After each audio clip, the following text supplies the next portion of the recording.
This is Karen from Cosmic Messengers on Facebook, starting Instagram just recently, and here on YouTube, bringing you messages from the cosmos to you and from galactics, experiencers, and mathematicians, science, spirituality, and science, putting it all together and bringing it to you so we have a better understanding of the universe. And we've been talking about creation this last 2 weeks, starting with Matthias De Stefano's classes, and we got into the subject of the creation of Adam and Eve, the tree of life, tree of wisdom. We spoke about it in the past videos, and this is a continuation. I wanted to show you what Elena has to say a little bit further now about NIHURSAG, which is the geneticist that Prince Ea worked with to develop Homo sapiens sapiens. We were already evolved. We had been tweaked already by other races in the from the 22 cedar races, the being Homo erectus before, and then became Homo sapiens sapiens with the tweak from Enki, the good benevolent geneticist from another universe, which came here and in the Buddhist constellation, and then came here to Earth with his malevolent half-brother Enki. Well, we spoke about this, but now we're going to talk about, again, the geneticists, which they used to call in ancient times the snake people. Even Matthias Stefano has said that when he was in camp, they were called the snake people, even though they were not snakes. Again, those were the people that held the information of enlightenment, of activation of your pineal gland, so you can plug yourself into the outlet and boom, you light up like a light. Same thing. Plug yourself with the energy from the cosmos, the other coming from the planet. Connect both into your heart center, pineal gland, form your torus. Now you got an activated being, not just an experiment on the lab, because that just doesn't last. You need to activate that so it can hold and have roots, as we explained on Matthias' class. You anchor the being to Earth. Now you are basically a neuron of the planet per se, because the planet is sentient on its own. A sphere being is the most evolved being there is. We spoke about that on Matthias class 1. So here I leave you with a little part of what Elena had to say about this snake people. Some scholars think it was a total reptilian, but let's say she was. It's the benevolent one, and not the malevolent one. Just like humans, there's the bad humans that end up in prison, jail, right? And there's most of the population is not in jail, right? So most are Pleiades. You got reptilians everywhere, and not necessarily they are in the lower vibration. You would interpret that as the negative dark side, but those are just labels. Understand that everything is a vibration, and each on the yin yang has their duty in the planet, in the universe, to hold balance. Without day, we don't have night. Cut the day off, oh, we just have day or we just have night. No, you need a balance of both. So both can hold the space of expansion and creation. You need to be really put down, right? to zero, divided, how you call it? You would say, the lower frequencies.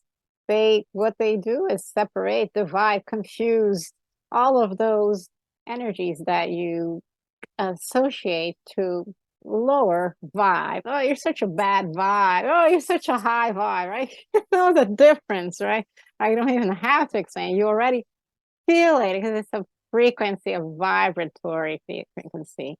So those are needed so they can actually sometimes break you apart so you can be born anew. So each side has its duty. Both are source. Just need to keep them in balance. Sometimes they go way too crazy, right? That's when we have to shut them down. That's when they have those little even galactic battles because the force field is off balance. Star Wars, boom, the force, right? The force field is not in balance. So the universe strives for that balance. And that's the creation for that. If that was just a flat line of one vibration, we want to have the ups and downs. We never have evolution. We never expand. So that's part of creation. Enough of my blabbing. We're going to Elena's video. I think it'll just be like 4 minutes and I'll be back.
It has nothing to do with snakes, but in truth, she was the awakener. Exactly, the activator. And you have other beings in India, the blue beings from Andromeda. They're also always have a snake because it's a symbol of wisdom.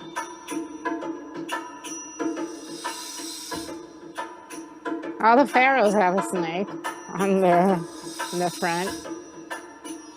That was the royalty symbol.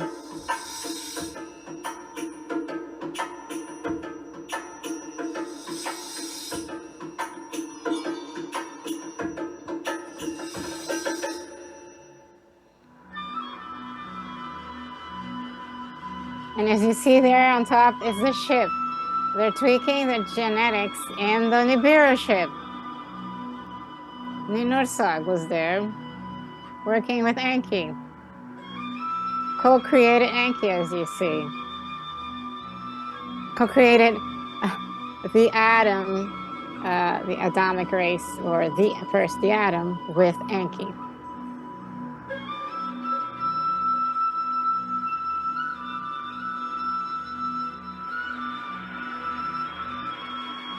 See, there is a snake. And I got my snake here too, if you see.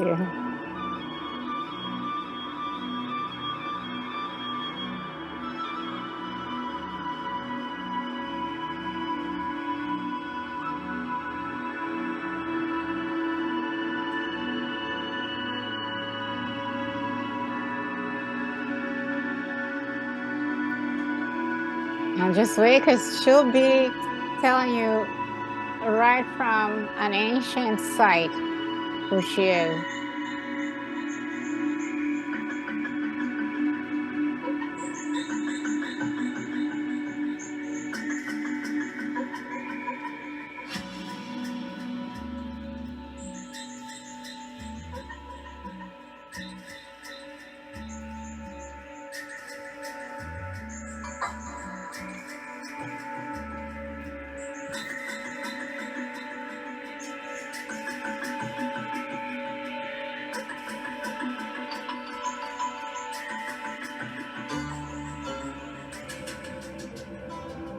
So now Elena travels all the way there to tell you her point of view, her side of the story. Remember, everybody has their point of view.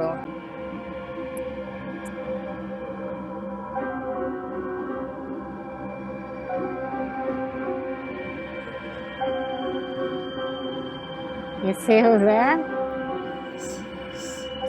She'll explain it to you.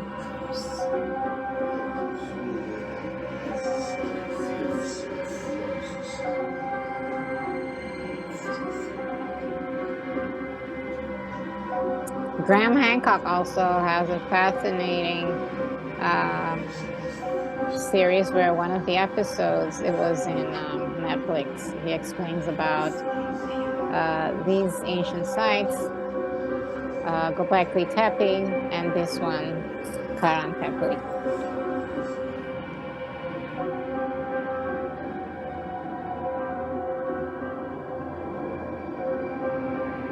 And apparently always filled with water, and they would let some snakes through from one to the other, like the snakes would. Karahan Tepe. Pretty younger dryas site. Extremely powerful. I can feel the energies of she who comes out of the mountain. And the head that is represented is NIHURSAG, she who comes from the mountain. The sound is a little low, but just bear with it. It's just that she's recorded herself there. This is behind me, NIHURSAG, she who comes from the mountain. This is not a man's head, but a goddess head. This is a place where Nina, yet her name of she who comes from the mountain, she of a stony mound, because she protected this place and she saved it for the people who lived here from other people. They're also known as Nimna. She was venerated as the snake goddess because she was considered as a magician, as a life creator, and her symbol was the snake. The snake of awakening, the snake of the DNA,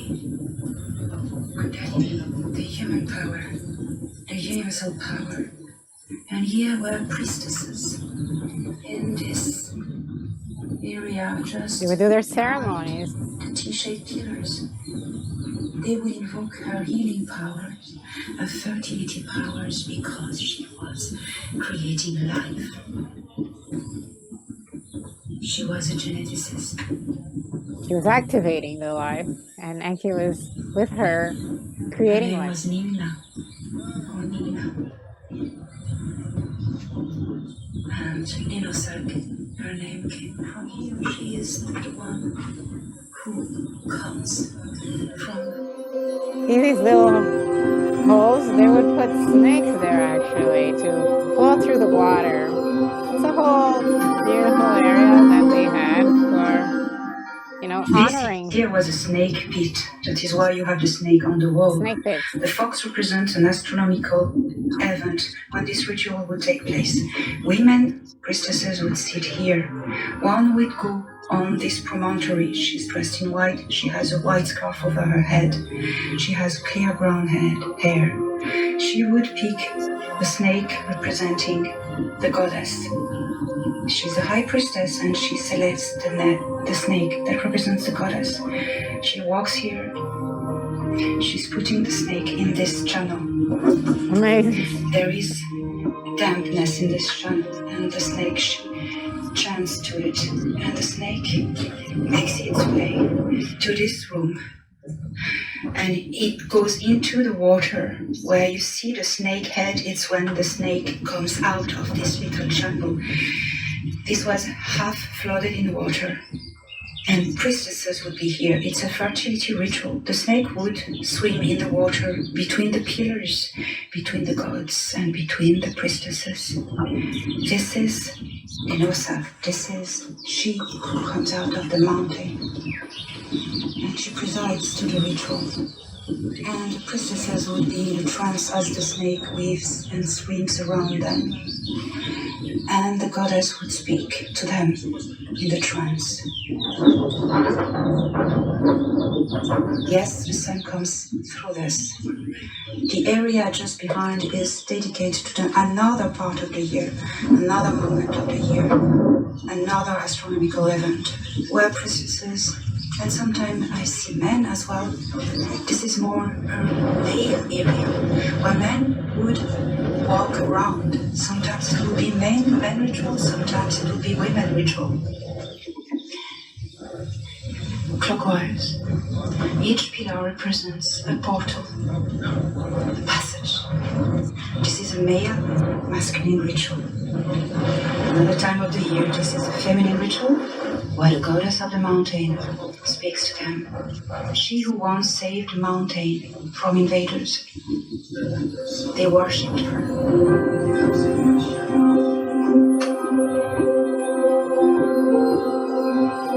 Amazing. All right, so this is another area that's next to the one we were just looking at, with this whole other.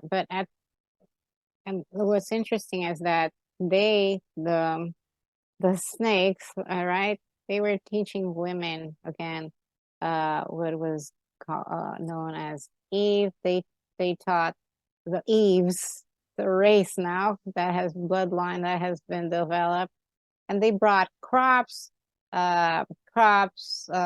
these grains that are actually from another planet. They were grown here, so they were teaching women as well, because everything you eat also affects your DNA, and that's the most sacred essence that they had, so everything was there for the wisdom of the human. And once the women got all that knowledge, then they went to the man, the Adams, and taught him how he could enlighten himself. So that's when the whole thing, they either way, they had to, be hidden away so they wouldn't be destroyed.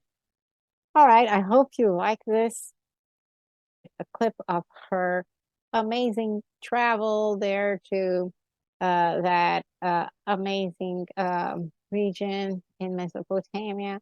And see you next time for more wisdom and exploration of our creation and rewriting history. Bye.